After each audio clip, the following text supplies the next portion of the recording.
Post, Bob Woodward. He's the author of the new book, Rage.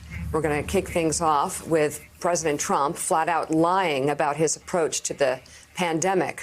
First, what he told Bob Woodward in March, followed by what he said last night.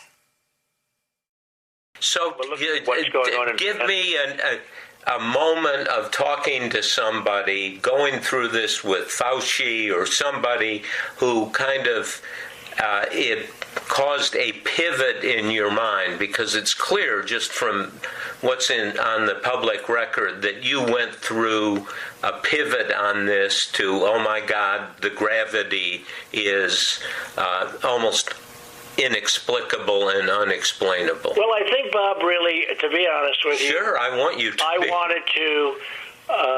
I wanted to always play it down. I still like playing it down. Yes, sir. Because I don't want to create a panic. I don't want to scare people. I don't want to make people panic. And you're not going to go out and say, oh, this is death, death, death. All through January and February, you were downplaying, by your own admission, the severity of the crisis, that you didn't want to panic people. Not downplaying. But let me just ask you a question first. Not downplaying. I don't want to drive our nation into a panic. I'm a cheerleader for this nation. I'm the one that closed up our country. I closed it up long before any of the experts thought I should. I didn't downplay it. I actually, in many ways, I upplayed it in terms of action. My action was very strong. I upplayed it. That's fascinating, Bob. And, you know, congratulations on the book, first of all, and extraordinary reporting. But you heard the president last night talk about herd immunity. You heard him bouncing back and forth between strategies. And I'm just curious how that lines up with all of your conversations with a man who, you know, if you read the opening pages of The Art of the Deal, he admitted back in the 80s, I never plan for anything. I don't plan ahead. I just show up at the office, make phone calls, and see what's going to happen. Is that the approach that Donald Trump still seemed to be taking through this once-in-a-century pandemic?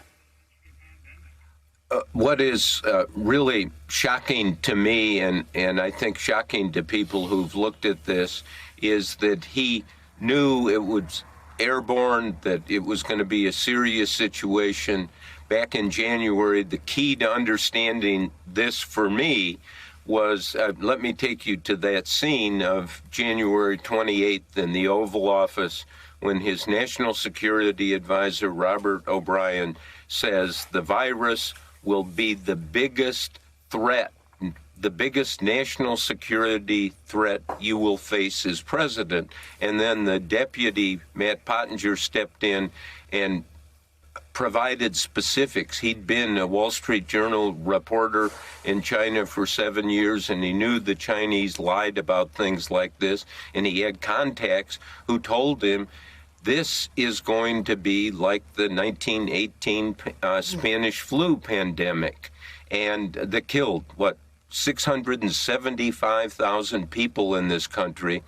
The president knew this in January, and I did not learn about this meeting, which is the opening of my book. I think it's one of the most historic moments in the Oval Office, where a crisis is laid out and the president doesn't level with the American people. And it's absolutely tragic.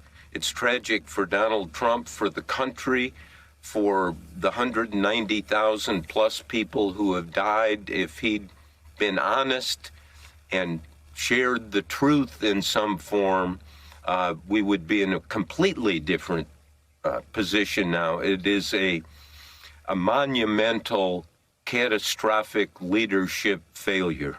Thanks for checking out MSNBC on YouTube, and make sure you subscribe to stay up to date on the day's biggest stories. And you can click on any of the videos around us to watch more from Morning Joe and MSNBC. Thanks so much for watching.